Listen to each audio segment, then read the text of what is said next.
On a souvent l'impression que l'histoire du cinéma français s'écrit uniquement à Paris.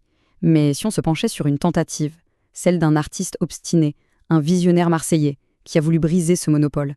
C'est ça l'histoire un peu oubliée de René Alliot et de son rêve complètement fou, décentraliser le 7e art français. Chien-dent, bovidé, voilà comment René Alliot se décrivait. Pas comme un simple artiste, non, mais comme une véritable force de la nature, du genre à arracher les clôtures de barbelés sur son passage. Et croyez-moi, cette ténacité brute, il allait en avoir besoin pour s'attaquer à l'institution du cinéma français. Alors, qui était vraiment ce René Alliot?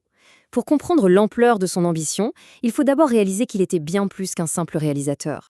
La liste parle d'elle-même. C'est ce qu'on appelle un créateur total. D'ailleurs, bien avant de toucher une caméra, il était déjà une pointure dans le monde du théâtre, décorateur pour la Comédie Française, la Scala de Milan, excusez du peu. Et c'est cette vision globale, à la croisée des arts, qui va forger sa pensée si singulière sur le cinéma.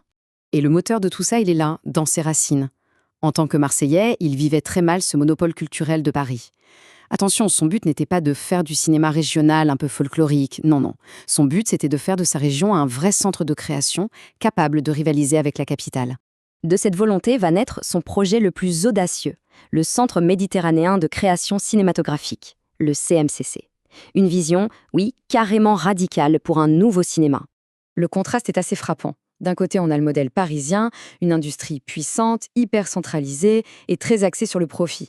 Et de l'autre, le rêve d'Alliot, un pôle en région, décentralisé, un vrai laboratoire pour expérimenter et faire émerger des voies nouvelles, loin des circuits bien établis. Et là, la nuance est absolument cruciale. Alliot ne voulait surtout pas créer une sorte de ghetto pour films régionaux. Son ambition, c'était de bâtir un centre de création en région, mais capable de produire un cinéma de classe mondiale depuis la Méditerranée. En gros, de prouver que le talent n'était pas une exclusivité parisienne. Son idée, elle ne sort pas de nulle part. Alliot s'inspire d'un succès bien réel, la décentralisation du théâtre, menée après-guerre par des gens comme Roger Planchon. Et comme il venait de ce monde-là, il s'est posé une question de bon sens. Si ça a marché pour le théâtre, pourquoi ça ne marcherait pas pour le cinéma? Le projet va donc s'incarner dans un lieu précis, Fontblanche, près de Marseille. Et cet endroit va très vite devenir, un véritable chaudron, un lieu de bouillonnement intellectuel et créatif assez unique en son genre. Imaginez un peu le mélange. On avait d'un côté la jeune critique universitaire parisienne qui débarquait avec toute sa rigueur théorique, de l'autre, les régionalistes occitans très attachés à la culture et à la langue locale. Et pour pimenter le tout, des cinéastes militants pour qui le cinéma était avant tout une arme politique. Eh bien, ça fait des étincelles, forcément. Des débats passionnés, parfois même assez brutaux, mais d'une richesse incroyable. Fontblanche, c'était tout sauf un lieu de consensus mou, c'était une véritable arène d'idées. Et c'est bien souvent de ce genre de friction que naît la véritable innovation. Et ça illustre parfaitement la philosophie d'Alliot. Son but n'était pas d'imposer un style ou une pensée unique. Le CMSC se devait d'être un laboratoire, un lieu où chaque artiste pouvait trouver les moyens de développer sa propre voix, sa singularité. Mais voilà, toute cette effervescence, ce rêve d'un autre cinéma, va se heurter de plein fouet au mur de la réalité. La dure réalité économique et politique. L'utopie est sur le point de s'effondrer.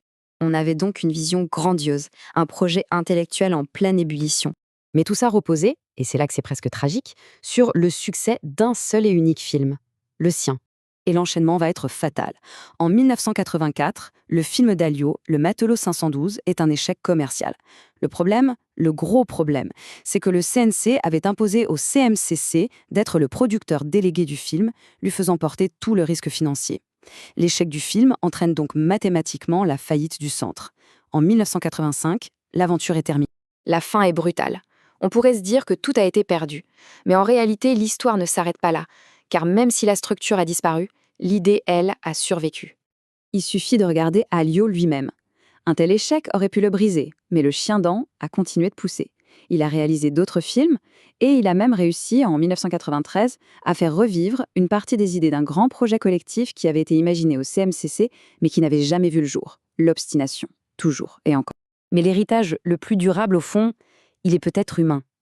Des cinéastes majeurs comme Robert Guédiguian ou Philippe Faucon ont fait leurs premières armes au CMCC, loin des écoles traditionnelles. Leur école, à eux, ce fut ce laboratoire éphémère. Le centre a semé des graines qui ont fleuri bien après sa propre disparition. Cette phrase résume tout, je trouve. Sur le papier, oui, c'est un échec, une faillite. Mais sur le long terme, c'est l'histoire d'une idée incroyablement tenace et d'un homme qui, fidèle à sa propre description, ne s'est jamais laissé abattre. Et c'est la question que cette histoire nous laisse en suspens. À une époque où la production est peut-être plus centralisée que jamais, cette utopie de René Alliot semble à la fois lointaine et étrangement d'actualité.